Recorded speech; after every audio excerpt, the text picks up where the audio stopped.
गोपाल राधे कृष्ण गोविंद गोविंद गोपाल राधे कृष्ण गोविंद गोविंद गोपाल राधे कृष्ण गोविंद गोविंद गोपाल राधे कृष्ण गोविंद गोविंद गोपाल राधे कृष्ण गोविंद गोविंद गोपाल राधे कृष्ण गोविंद गोविंद। में भगवान साथ रहेंगे। अर्जुन के साथ कौन थे? कौन थे? शक्तिशाली थे या श्री कृष्ण थे? हाँ, श्री कृष्ण थे। भीष्म पितामह, द्रोणाचार्य, कर्ण, ये तो सब दुर्योधन के पक्ष में थे। अर्जुन के साथ केवल कृष्ण थे और कोई नहीं था। तो महाराज वो भगवान कृष्ण हैं। और कैसे हैं? तापत्रय विनाशाय। भगवान कृष्ण का एक स्वभाव है माफ करने का। माफ करने, आपसे कितनी भी गलती हो जाए लेकिन ईमानदारी से आप भगवान के शरण में आ जाओ तो पीछे की गलतियां वो माफ कर देते हैं और अपने चरणों में रख लेते हैं। लेकिन शर्त है आगे से गलती न हो। हाँ, पीछे की गलती सब माफ कर देंगे। ऐसे भगवान कृष्ण के चरणों में हम सभी लोग प्रणाम करते हैं। आगे गुरु का स्मरण करते हैं। सुखदेव जी महाराज को प्रणाम करके और फिर कथा का प्रारंभ करते हैं। नैमिषारण्य का पावन पर स्थल है, वहां पर सूत जी महाराज विराजमान हैं। शौनकादि ऋषि सूत जी से कहते हैं, सूत जी कुछ ऐसी भगवान की कथा सुनाइए जिससे हमारे जीवन का जो प्रश्न है वो समाप्त हो और जीवन में रस का अनुभव हो, आनंद का अनुभव हो। सूत जी महाराज बड़े प्रसन्न हुए और सुनाना प्रारंभ करते हैं। प्रीति ही शौनक चित्ते ते हतो बचमी विचार्य चा सर्व सिद्धांत निष्पन्नम संसार भयनाशनम। शौनक जी, आप कथा सुनना चाहते हो, सुनने की इच्छा है, चाह है। हाँ? कथा सुनने की चाह हो तो सुनाने में आनंद आता है, और चाह न हुए, जबरदस्ती कोई बैठा हुए तो वक्ता को रस नहीं आएगा, आनंद नहीं आएगा। आप कथा सुनना चाहते हो और आप जो चाहते हो कि भगवान की कथा से प्रश्न समाप्त हो और जीवन में रस का अनुभव होए, ऐसी कथा है श्रीमद् भागवत की कथा। जो सुखदेव जी ने राजा परीक्षित को जब 7 दिन का शाप मिल गया था कि तुम्हारे जीवन के केवल 7 दिन बचे हैं राजन, सुखदेव जी महाराज प्रकट हुए राजा परीक्षित को कथा सुनाने के लिए। वही भागवत कथा है। गंगा किनारे शुकताल में, हरिद्वार दिल्ली के बीच में शुकताल एक जगह, वहां पर सुखदेव जी प्रकट हुए थे। देवराज इंद्र आ गया।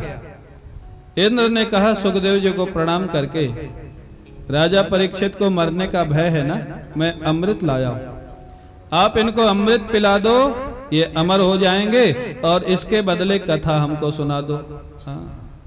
सुखदेव जी बोले, इंद्र, कथा में जो व्यापारिक दृष्टि रखता है वो कथा सुनने का अधिकारी नहीं होता है। हाँ। तो अमृत के बदले कथा सुनना चाहता है ना।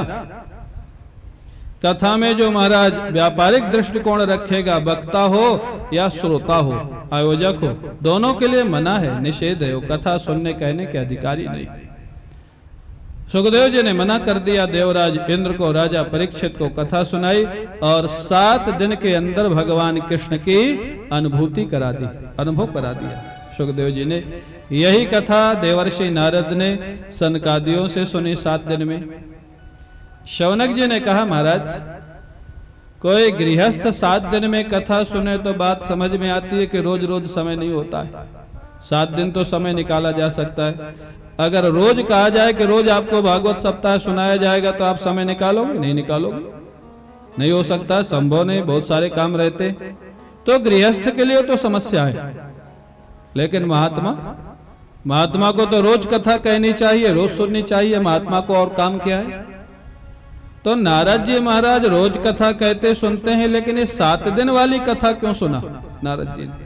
नारद जी को क्या समस्या थी ऐसी? सूत जी कहते हैं कि कलयुग के प्रारंभ में नारद जी एक बार भूलोक पर आए, पृथ्वी लोक पर आए। नारद जी इसलिए आए थे कि भूलोक में बड़े सत्संग होते हैं, बड़ी कथाएं होती है, वहां पर चलेंगे तो कुछ आनंद आएगा, भगवान की कथा सुनेंगे, रस आएगा।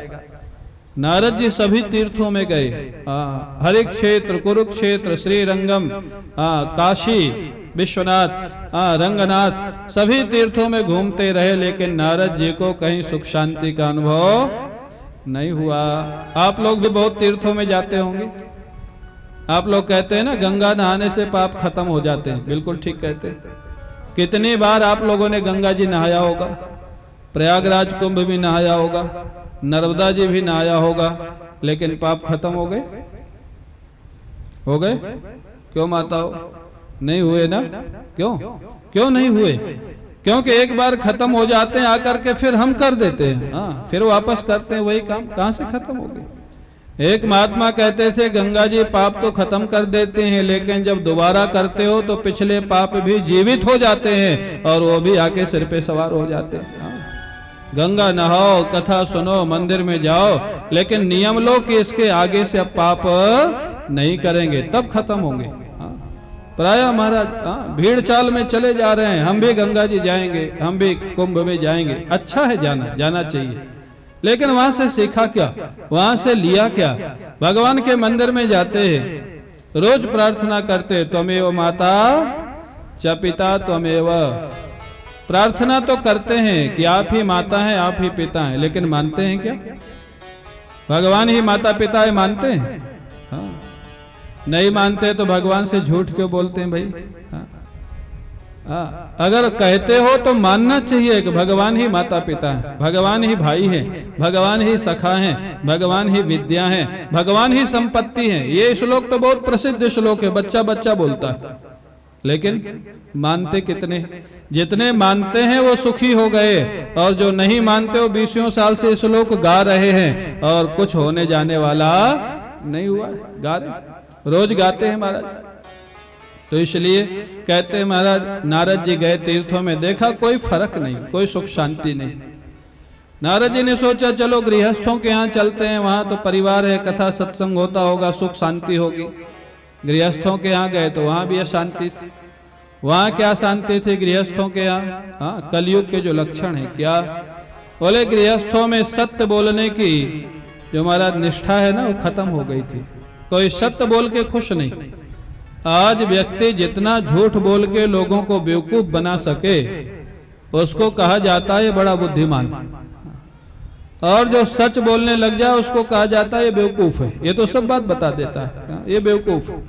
ये आज का युग है हमारा। सत्य नहीं है, दया नहीं है, पवित्रता नहीं है। और बोले घरों में पुरुषों का मालिकाना नहीं है, घरों में किसका मालिकाना है?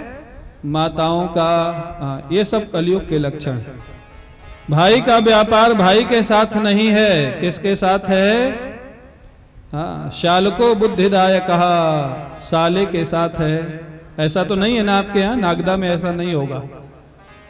भाई का व्यापार भाई के साथ है कि भाई का व्यापार साले के साथ है? किसके साथ है भाई? आप लोग तो खैर स्वयं जॉब करते हैं, आपका व्यापार तो है नहीं, कोई बात नहीं, लेकिन पटती किसके साथ है? भाई के साथ ज्यादा पटती है कि साले के साथ ज्यादा पटती है? झूठ मत बोलना मंदिर में। साले के साथ। देखो बात सही है ये कलयुग का लक्षण है। भाई के साथ नहीं पटती है, साले के साथ ज्यादा पटती है। कहीं घूमने जाएंगे तो भाई के परिवार को लेके नहीं जाएंगे, किसके परिवार के साथ जाएंगे? साले के परिवार। ये नारद जी ने देखा, नारद जी ने देखा, यही अशांति का कारण, यही झगड़े की जड़ है। नारद जी घूमते घूमते वृंदावन पहुंच गए। वृंदावन में उन्होंने एक दृश्य देखा।